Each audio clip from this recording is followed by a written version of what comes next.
স্কুলে যেতে চাই। আমি খুব দুঃখিত, আমি এমনিতেই একটু আমার একটু ইমোশনাল, কিন্তু এই বিষয়গুলো আমি বলতে পারি না। আমাদেরকে যেন কখনো এই ধরনের বাচ্চাদের কথা শুনতে না হয়। আর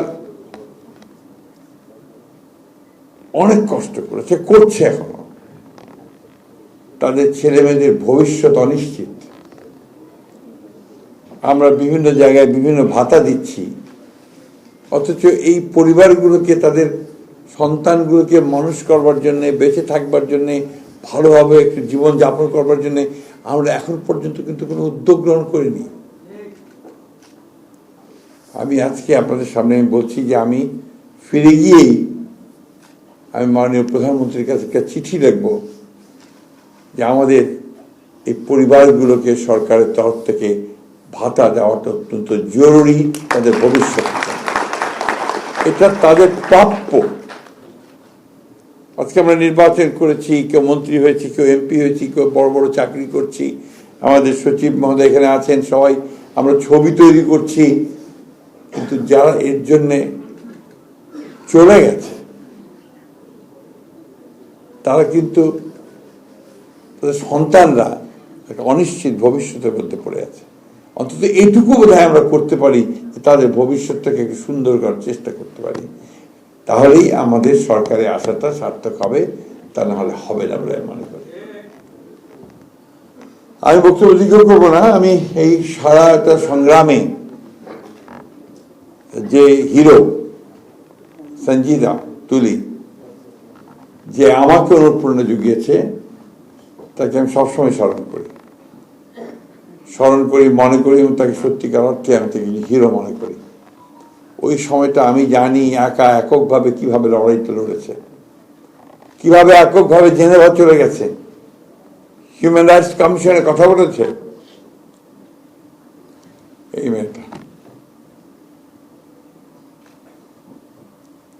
তখন কেউ কথাও শুনতে চাইত না, ভয় পেত।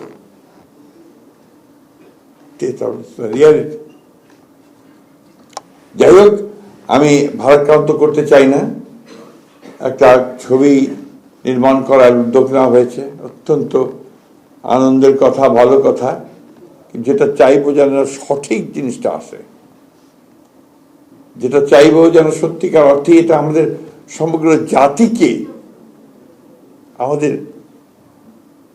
সেই ইতিহাসটা, যেটার জন্য আজকে আমরা মুক্ত হয়েছি, কথা বলতে পারছি, গণতান্ত্রিক একটা পরিস্থিতি পেয়েছি, সেটা যেন সেখানে প্রতিফলিত হয়। আমাদের দুর্ভাগ্য যে আমাদের অনেকগুলো জাতীয় সংগ্রাম হয়েছে, লড়াই হয়েছে, যুদ্ধ হয়েছে। আমার কাছে মনে হয়েছে যে 52 ভাষা আন্দোলন ছাড়া আর কখনো খুব বেশি উচ্চমানের সাহিত্য বা কবিতা খুব একটা আসেনি আমার কাছে মনে হয়েছে। আমি জানি না শহীদ ভাই কি মনে করবেন, আমি সেভাবে আসেনি।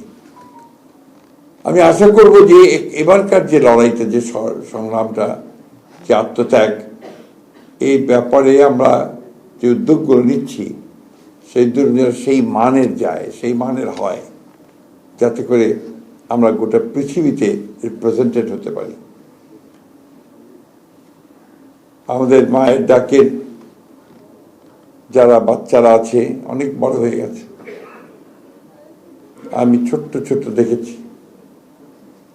ছোটটা যখন আপনার এখানে দাঁড়িয়ে থাকতো, বিশ্রাম পেত না, চেয়ারের উপর দাঁড় করিয়ে দিতাম আমরা, ওখান থেকে সে বলতো আমি আমার বাবার হাত ধরেই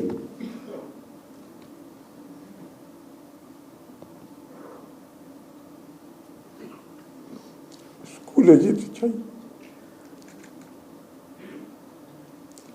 আমি খুব দুঃখিত, আমি এমনিতেই একটু আমার একটু ইমোশনাল, কিন্তু এই বিষয়গুলো আমি বলতে পারি না। আমাদেরকে যেন কখনো এই ধরনের বাচ্চাদের কথা শুনতে না হয়।